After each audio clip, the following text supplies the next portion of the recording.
جہاد کے معنی جنگ، حالانکہ جہاد کے معنی تو جنگ نہیں ہے. جہاد جد و جہد کا نام ہے، کوشش. جوہد کے مقابلے میں آئے گی تو وہ جہاد ہے. جوہد یک طرفہ ہے تو جوہد ہے، اور دو طرفہ ہو رہی ہے. رسہ جو ہے آپ ادھر کھینچ رہے ہیں وہ ادھر کھینچ رہے ہیں، یہ جہاد ہے. آپ توحید کا پرچم اٹھائے ہوئے ہیں، توحید پھیلا رہے ہیں، وہ شرک پھیلا رہے ہیں، یہ جہاد ہے. کوئی مغربی ڈیموکریسی چاہتا ہے، کوئی سوشلسٹ ڈیموکریسی چاہتا ہے، ان کے درمیان رساکشی ہوگی کہ نہیں ہوگی؟ یہ جہاد ہے. قتال تو جہاد کی 9 منزلہ عمارت میں جا کے 9ویں منزل پر قتال فی سبیل اللہ، اور یہ دونوں قرآن کی اصطلاحات ہیں. ہم نے جہاد کو بھی جنگ بنا دیا، تو پھر تو اب ہر شخص کو قرآن میں جنگ ہی جنگ نظر آئے گی. جہاں جہاد کا لفظ آیا جنگ، جہاں جہاد کا لفظ آیا جنگ. اسی سے تو ان کو موقع مل گیا نا. اے نبی، آپ ان کافروں کی باتیں نہ سنیں، نہ ان کے باتوں میں آئیں، چاہے وہ صاف انکار کر رہے ہیں، چاہے وہ کوئی مصالحت چاہتے ہوں کہ محمد کچھ نرمی دکھاؤ، کچھ ہماری مانو، کچھ اپنی منوا لو. یہ تم نے جو کل پیدا کر دی ہے، گھر گھر لڑائی ہو رہی ہے، اولاد ماں باپ سے جدا ہو گئی، بہن بھائی سے جدا ہو گیا، شوہر بیوی سے جدا، بیوی شوہر سے جدا. تو جو کہتے ہیں کہ a house divided amongst itself cannot stand، ہمارا تو تم نے قبائلی جو ہمارا روب تھا وہ ختم کر دیا دنیا میں. لہذا ایسا کرو، کچھ مصالحت کرو، کچھ اپنی منوا لو، کچھ ہماری مان لو. قرآن نے کہا وَدُّوا لَوْ تُدْهِنُ فَيُدْهِنُونَ فَلَا تُطِعِ الْمُكَذِّبِينَ. ان کی بات نہ سنیے. تو جہاد تھا جو ہو رہا تھا، جس کے لیے میں نے رات تقریر کی ہے، جہاد بالقرآن. فَلَا تُطِعِ الْكَافِرِينَ وَجَاهِدْهُمْ بِهِ جِهَادًا كَبِيرًا. یہ سورہ الفرقان کی آیت ہے نمبر 52. اور شروع کیسے ہوتی ہے سورہ الفرقان؟ تبارک الذی نزل الفرقان علی عبدہ لیکون للعالمین نذیرا. بڑی بابرکت ہے وہ ذات جس نے اپنے بندے محمد پر صلی اللہ علیہ وسلم یہ الفرقان نازل کر دیا تاکہ تمام جہان والوں کو خبردار کر دے. انذار، اور وہ پوری نوع انسانی کے لیے انذار. اسی میں آگے آتا ہے، اسی صورت میں فلا تطع الکافرین. اے نبی، آپ ان کافروں کی باتیں نہ مانیں، نہ سنیں، نہ توجہ دیں. وجاہدہم بہ، اس قرآن کے ذریعے سے جہاد کیجئے. 12 برس مکے میں قرآن کے ذریعے سے جہاد ہوا ہے. تلوار تو نہیں اٹھی، الٹا حکم یہ تھا کہ چاہے تمہارے ٹکڑے کر دیں، چاہے تمہیں آگ میں جلا دیں. You don't have to raise hands even in self defense. کفو ایدیکم، اپنے ہاتھ بندھے رکھو، روکے رکھو، کوئی جوابی کارروائی نہیں. 12 برس. This was the order of the day. یہ جہاد بالقرآن. اس جہاد بالقرآن کے ذریعے سے لوگوں کو کھینچا گیا، پھر بیعت لے کر ان سے ان کو منظم جماعت بنایا گیا، پھر ان کا تزکیہ کیا گیا. تزکیہ کس بات کا؟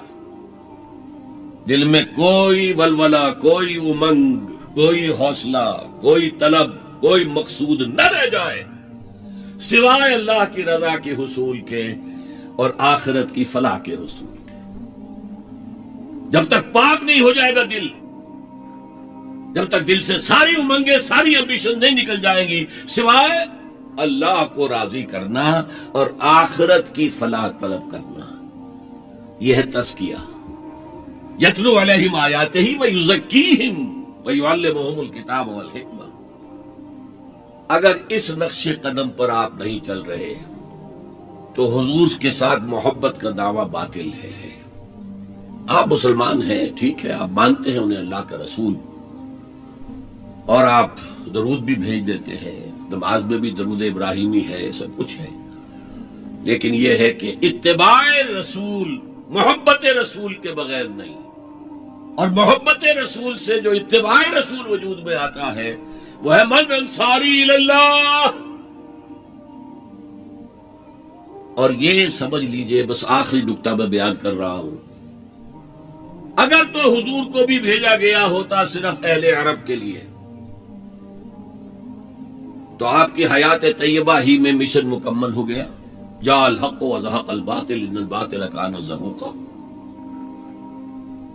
اذا جاء نصر الله والفتح ورأيت الناس يدخلون في دين الله افواجا. کام مکمل ہو گیا. لیکن حضور کو تو بھیجا گیا ہے پوری نوع انسانی کے لیے. وَمَا أَرْسَلْنَاكَ إِلَّا كَافَّةً لِلنَّاسِ بَشِيرًا وَنَذِيرًا. اے نبی ہم نے آپ کو نہیں بھیجا ہے مگر تمام انسانوں کے لیے بشیر اور نذیر بنا کر. کیا نتیجہ نکلا؟ جب تک پوری دنیا میں اللہ کا دین اسی طرح غالب نہ ہو جیسے حضور کے دست مبارک سے جزیرہ نماء عرب میں ہو گیا تھا، اس وقت تک ہنوز حضور کا مشن تکمیل کو نہیں پہنچا. یہ بات میں نے 5ویں جماعت میں پڑھی تھی. علامہ اقبال کی نظم شکوہ جواب شکوہ میں نے پڑھی. بانگ درا مجھے میرے بڑے بھائی صاحب نے بھیج دی تھی. ایک شعر تو وہ ہے بانگ درا کا جو میرے تحت الشعور میں کہیں چپک گیا تھا اور میری پوری زندگی کو اس نے ایک رخ پر ڈالا ہے. وہ زمانے میں معزز تھے مسلمان ہو کر اور تم خار ہوئے تاریک قرآن ہو کر. دیکھیے یہ بات صرف اقبال نے نہیں کہی. وہ داڑھی مڈا تھا، عالم تو نہیں تھا. یہی بات کہی 14ویں صدی کے مجدد اعظم شیخ الہند مولانا محمود حسن اسیر مالٹا نے. 4 سال کی اسیری کے بعد جب رہائی پا کر آئے تھے 1920 میں، اور رہائی کیوں ملی تھی کہ ٹی بی 3rd سٹیج کو پہنچ گئی تھی. انگریز ڈرتا تھا کہ اگر ہماری اسیری ہی کے اندر کہیں انتقال ہو گیا تو کہیں طوفان اٹھ جائے گا، لہذا چھوڑ دیا.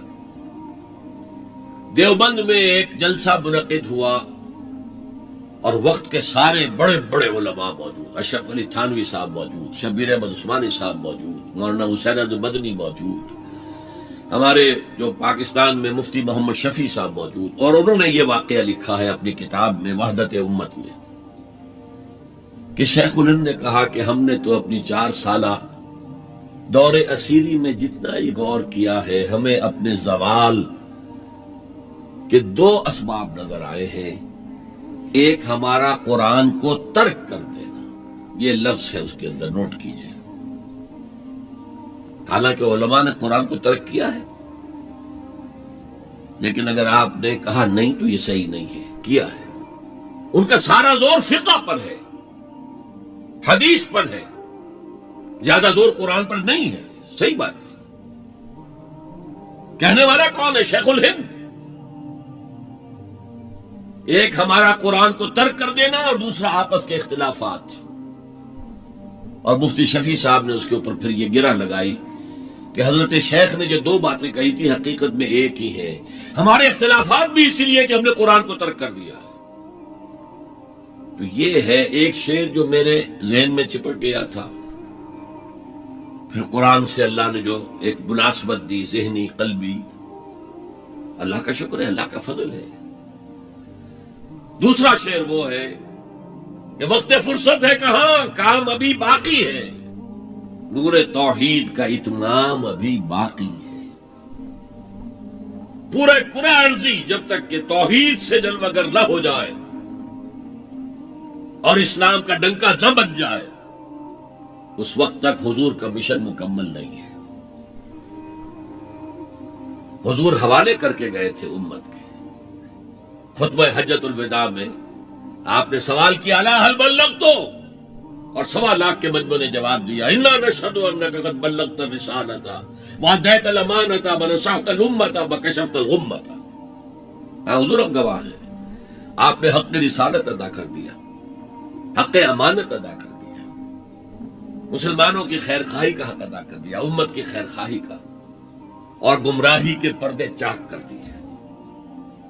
3 دفعہ حضور نے سوال کیا، 3 دفعہ جواب دے کر پھر آسمان کی طرف نگاہ اٹھائی اور انگشت شہادت سے اشارہ کیا اور پھر لوگوں کی طرف اللہم اشہد اللہم اشہد اللہم اشہد، اے اللہ تو بھی گواہ رہے، یہ مان رہے ہیں کہ میں نے پہنچا دیا. اسے میں کہا کرتا ہوں سائی آف ریلیف.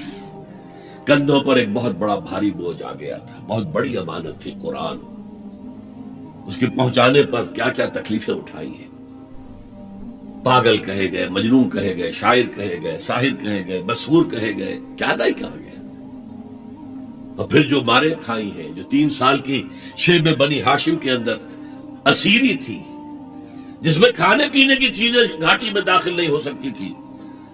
ہماری جیلوں میں تو آپ کو کھانا تو ملتا ہے، وہاں تو کچھ نہیں تھا. پھر طائف کا پتھراؤ یاد کیجئے، پھر مکے سے نکلنا اور 3 دن رات ایک غار میں چھپے رہنا.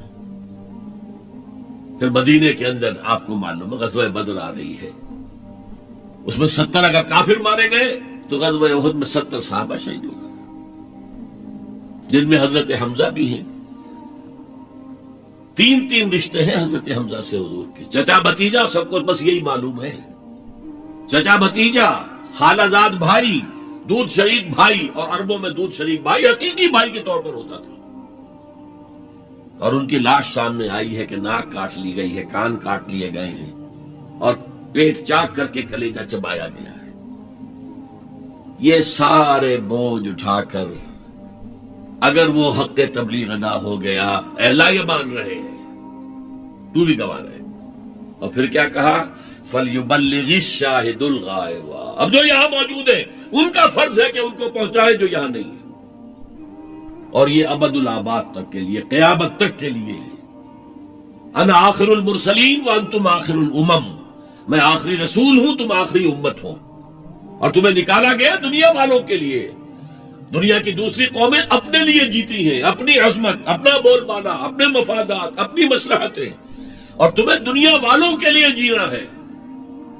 ہم تو جیتے ہیں کہ دنیا میں تیرا نام رہے. کہیں ممکن ہے کہ ساقی نہ رہے، جام رہے. یہ جام ہدایت کون گردش میں لائے گا اگر ساقی نہ ہو؟ ساقی امت مسلمہ ہے. یہ دوسری بات ہے کہ امت بھول گئی، خود ہی نہیں پڑھا، پڑھائیں گے کیا؟ خود ہی نہیں سمجھا، سمجھائیں گے کیا؟ بہرحال وقت فرصت ہے، کہاں کام ابھی باقی ہے. اور اس کی صحیح حدیثیں موجود ہیں کہ دنیا میں دوبارہ نظام خلافت علی منہاج النبوہ آئے گا، اور اب جب آئے گا گلوبل ہوگا.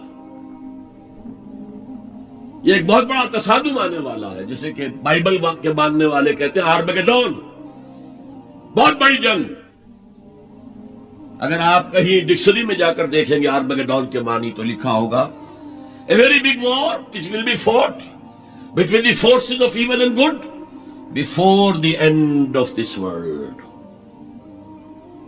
اور حضور کی احادیث میں الملحمۃ العظمی، عظیم ترین جنگ، الملحمۃ الکبریٰ، سب سے بڑی جنگ. اور اس میں یا تو ایک طرف ہوگا نیو ورلڈ آرڈر، وہ چاہتا ہے گلوبل ہو جانا، اور یہ حقیقت میں جیو ورلڈ آرڈر ہے. عیسائی دنیا اس وقت یہودیوں کے پنجے میں، شکنجے میں ہے. 100 سال پہلے دیکھ آیا تھا وہ دیکھنے والا مرد درویش اقبال. 1905 میں گیا تھا انگلستان، جرمنی، 1908 تک رہا تھا. وہ دیکھ کر آیا تھا کہ فرنگ کی رگے جہاں پنجرے یہود میں ہے. آپ کو معلوم ہے جو ریئیکشن ہوا ہے بعد میں، جو کچھ ہٹلر نے کیا یہودیوں کے ساتھ، کہتے ہیں 60 لاکھ ہمارے مارے ہیں. کیوں؟ کہ انہیں احساس ہو گیا تھا انہوں نے اپنے شکنجے میں ہمیں کس لیا ہے، لہذا اس نے انتقام لیا ہے. بہرحال اب جو بھی ٹکراؤ ہونے والا وہ 2 نظاموں کا ہوگا، جسے ہنٹنگٹن نے کہا ہے کلیش آف سیویلائزیشنز. تہذیبوں کا تصادم آئے گا، اور اس میں دوسری تہذیب ہماری یا ہمارا نظام اس وقت دنیا میں کہیں نہیں ہے. لیکن دشمن کو معلوم ہے. ابلیس کی مجلس شورا میں علامہ اقبال نے ابلیس کے ترجمانی کہتے ہوئے کرتے ہوئے کہا ہے اگر کوئی خطر مجھ کو تو اس امت سے ہے. ابلیس کہہ رہا ہے. پہلے اس میں آتا ہے ایک مشیر نے کہا جی جمہوریت کا دنیا میں بول بالا ہو رہا ہے، ہماری ابلیسی نظام تو ختم ہو جائے گا. اس نے کہا نہیں، ہم نے خود پہنایا ہے شاہی کو جمہوری لباس. ذرا آدم ہوا ہے خود شناس و خود نگر. تم نے کیا دیکھا نہیں مغرب کا جمہوری نظام، چہرہ روشن نندنو چنگیز سے تاریخ تر. It's the dictatorship of the capitalist. دوسرے نے کہا مشیر نے اجی وہ ایک اور مصیبت کھڑی ہو گئی ہے، وہ کارل مارکس نے کیا کر دیا ہے. میرے آقا یہ جہاں زیر و زبر ہونے کو ہے، ہمارا ابلیسی نظام تو ختم ہو جائے گا. اس نے اس کو بھی رد کر دیا. کب ڈرا سکتے ہیں مجھ کو اشتراکی کوچہ گرد؟